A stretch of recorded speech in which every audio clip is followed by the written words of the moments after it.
હરિઓમ શ્રીરામ અંબદને. મારું નામ અલ્પાવીરા સંદીપસિંહ ખોબેકર છે. હું ઘટકો પરિષ્ઠ ઉપાસના કેન્દ્રની છું અને એક હું ગૃહિણી છું. બાપુ ભક્તોને બાપુનો અનુભવ આવે જ નહીં એવું બને છે. મને પણ ઘણા બધા અનુભવ આવ્યા છે, એમાંથી હું તમને કહેવા માંગુ છું. બાપુએ કીધું છે કે શ્રદ્ધાઓના સંપર્કમાં રહેવાનું. શ્રદ્ધાના સંપર્કમાં રહેવાનું એટલે આ અડચણી મદદરૂપે વગેરે. અમે લોકો દેશપાંડે એક સમયે દેશપાંડે કાકા બીમાર હતા. અમે લોકો એમને મળવા જતા હતા.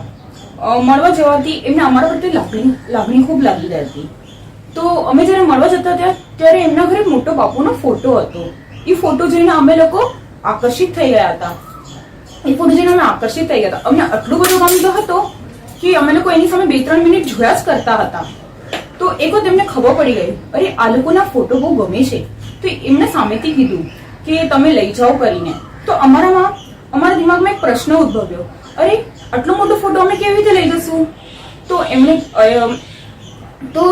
અમે લોકોએ 2-3 દિવસ પછી એમના ઘરે ગયા.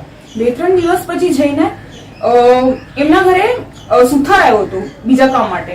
તો સુથારે કીધું કે હું તમને છે ને આમાંથી ફ્રેમ નીકાળીને તમને હું ફોટો આપી દઈશ. તો અમે લોકો ફોટો લઈને ઘરે આવ્યા અને ફોટો ઘરે લગાડ્યો. અમે લોકો આટલા બધા આનંદી થઈ ગયા હતા કે અમારો આનંદ ફૂલીને સમાતો નહોતો. એ ફોટો સામે અમે બેસીને દરરોજ ઉપાસના કરતા હતા. બાપુ સાથે વાતચીત કરતા હતા.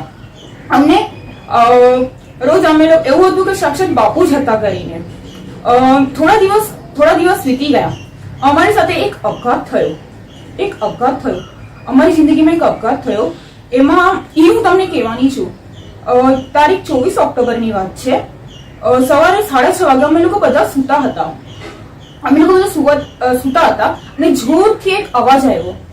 તો મારા પતિ બહાર ગેલેરીમાં જોવા ગયા કે શું બહાર ક્યાંક અવાજ આવ્યો છે. તો ચાલો આપણે બહાર જોઈને કે કઈક એક્સિડન્ટ થયું કે શું થયું કરીને. તો ત્યાં તો કાંઈ જ નતું જોયું. પછી હું સેકન્ડ રૂમમાં ગઈ. સેકન્ડ રૂમમાં જોયું તો શું, ઉપરથી સીલિંગ નીચે પડી.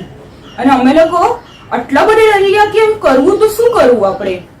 તો થોડી વાર તો અમે લોકો બધા ઓલામાં જ હતા કે અમને કઈ ખબર જ ન પડી શું કરવું. પછી અમે એકબીજાને ઉધી લગાડીને પછી અમે પથ્થર ની બધા ગોળા કરીને ફેંકી દીધા.